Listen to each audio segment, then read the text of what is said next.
I love going on Ravelry and seeing everybody's project notes, but it is not necessarily my cup of tea to type all of those out.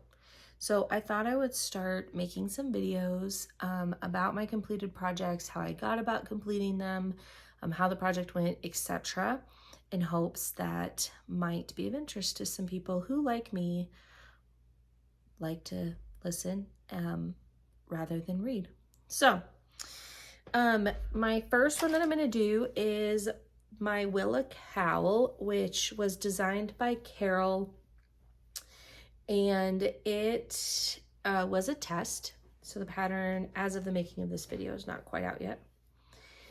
It is a great colorwork project, and it's like super cushy and soft because it's knit in a tube. So this is my first, I'd say, really successfully completed colorwork project. I've done a couple of other ones, but not with such great gauge. Typically, I had issues with puckering, but this one you can see I don't have that puckering issue. You can see all of my stitches relatively equally. The gauge is relatively even. And so I'm going to continue to develop this technique because I like to. She called for one large skein main color, and I did use the yarn recommended by the designer. So she called for one full skein and then 3 mini skeins from Woolen Palette. And the yarn from Woolen Palette is beautiful. She has a great, what's the word I'm looking for? Value statement for her business. Everything is sourced local, well, like regionally, all the things. And I love that. I ended up going way over, and I think that primarily had to do with gauge issues on my end. I don't think that it was necessarily a designing issue. So if you're knitting this yourself and it's your first color work project, I would make sure that you get, I think Woolen Palette's going to offer some kits, but if you don't get one of the kits, I would get 2 skeins of your main color, or a large skein and a mini skein of your main color. So you have enough yarn without like freaking out about it. And I have another video that I made where I steam blocked, and I talk about some of the struggles that I had as I went about knitting this in maintaining my gauge, and I'm gonna include that at the end of this video. So I used undyed for one color, the color Whale, the color Periwinkle, and the color Seafoam. So the green is the Seafoam, the Whale is this very dark color, and the Periwinkle is the middle Periwinkle color. And you can really see the difference when you look at the 2 different sets of not BBs. So yeah, the other cool thing that I got to do with this project is she had us twist it. Oh, it's gonna fall down where the twist is. Yep, twist and then Kitchener stitch it together. I'm a huge fan of Kitchener stitch. I use a lot. So that part was cake duty for me. Twisting it was new, but it was way easier than I expected it to be, and I love how it turned out. Couple other things that I did with this project that I thought I would share. This is the first project that I knit. About halfway through, I switched needles, thinking that it would be a little bit faster if I wasn't trying to magic loop, which it was. I switched to these Addy Rockets. I had not used these needles before. I really like them, and I plan to get a few more. I'm totally an Addy girl. I have lots of their needles, love them. And I wasn't sure how I'd feel about kind of the ridging that's on there, but it helps grip the yarn, especially if you are continental knitter or a Norwegian knitter, so you're knitting over your, like this way, so over your left hand, or the yarn is being held in your left hand. You can kind of get going and then just slide everything off. I've done that multiple times, and this just kind of kept everything in place, which was super nice. It did cause me to knit a little bit tighter than I normally do. I don't know if that's because it was my first time with these needles, or if that's something that I will experience continuing to move forward using these. I also experimented with 3 different kinds of thimbles with this project.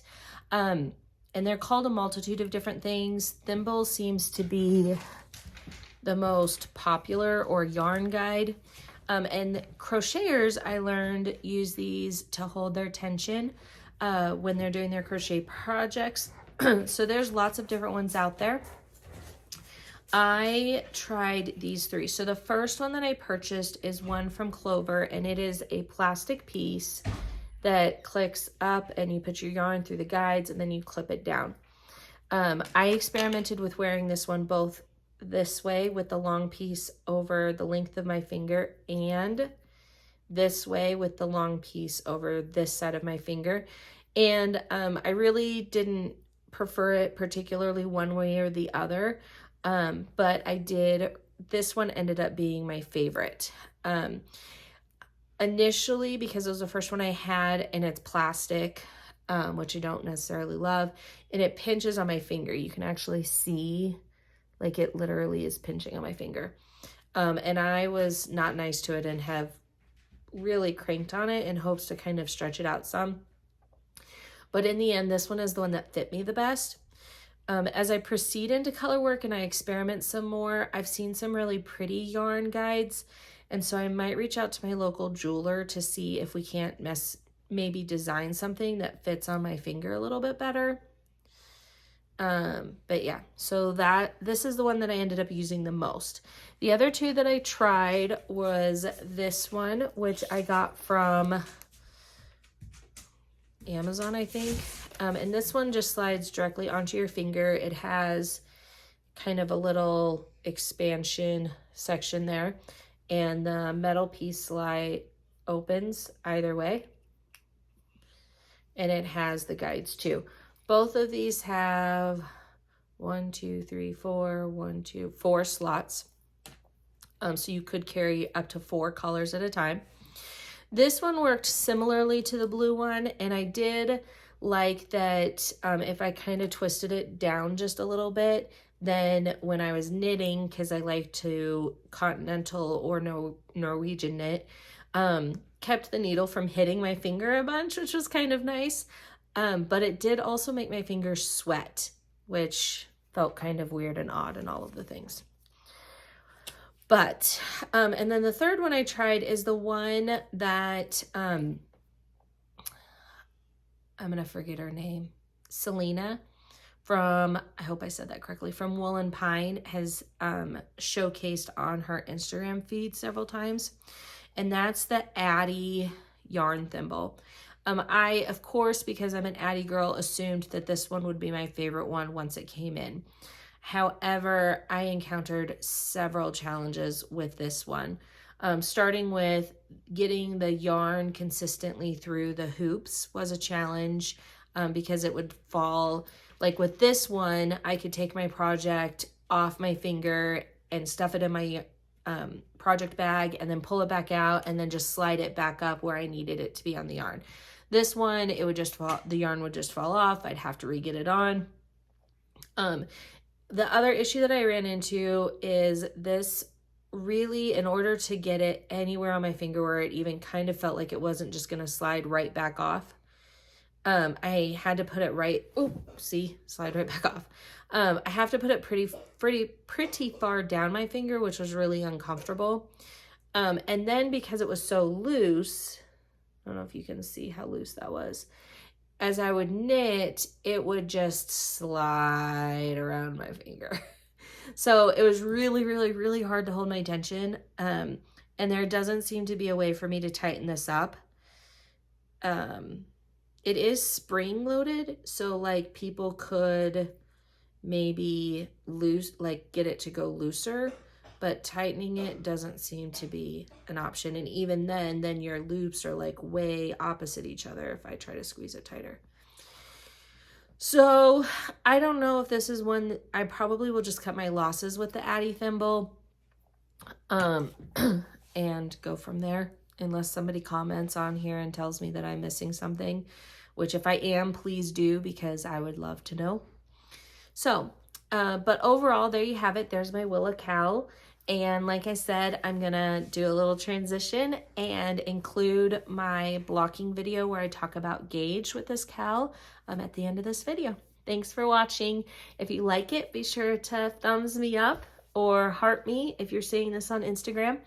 And I would love it if you would consider following me on Instagram at Murae, M-U-R-A-E Designs. No, I don't do any designing per se, but I do showcase lots of painting and test knits, and I love to give you guys honest feedback about the yarn and tools that I'm using. So here I am steam blocking my Willa Cowl. I have the pattern doubles or repeats itself, so it starts here, this section, and just the colors change, and then here begins the repeat of the whole thing. You can tell this was a first for me as far as a color work project, because you can see here, pardon me, when my gauge changes. I worked with 2 different kinds of needles and 3 different thimbles trying to find my groove and color work with this project. And thankfully it's a fairly forgiving project in terms of the final object. We're not going to really see the discrepancies. And I definitely learned a ton. Like in these sections here, I just used my finger. I didn't use a thimble at all, and they're all fairly consistent. Even when I changed needles, and not needle sizes, but needle styles. And like in here, I used the purple thimble, and it definitely made my gauge much looser compared to in here where I had used the blue plastic thimble. The blue plastic thimble is the one that I am most successful with, but I definitely wouldn't say that any of the thimbles are particularly comfortable. So if I compare the 2 repeats of this particular chart, even though I used a different thimble and a different needle, I can see that my gauge was pretty consistent because it lines up on both sides here pretty nicely. But if I fold the whole thing in half, which will be my next step after this is finished, after I'm done steam blocking it, I can most definitely see, if I line up this side, all of the discrepancies here in my gauge. Now again, this is a cowl, and once I Kitchener stitch to seam all of this part together, and it will twist like so. A lot of these, we're not going to see those discrepancies, which is part of what makes this a great beginner piece for color work. So yeah, but you can see all of this. I definitely, and I know what I did here. I was starting to run out of yarn and I was freaking out, and instead of just ordering more yarn right away, I was like trying to make it work, and so I was knitting really tight, and that was a terrible choice. But yeah, so beautiful piece. I love it. I'm gonna try to block these sections out just a little bit better. You can see at the beginning, and I steam blocked as I went, so some of these sections have been steamed a few times. The texture is just very nice and smooth, whereas like in here where it's tighter, when I, like I said, I talked about running out of yarn, it's not nearly as smooth, so I want to steam those sections a little bit more, see if I can't smooth them out a little bit more. and create some more consistency. So there you have it.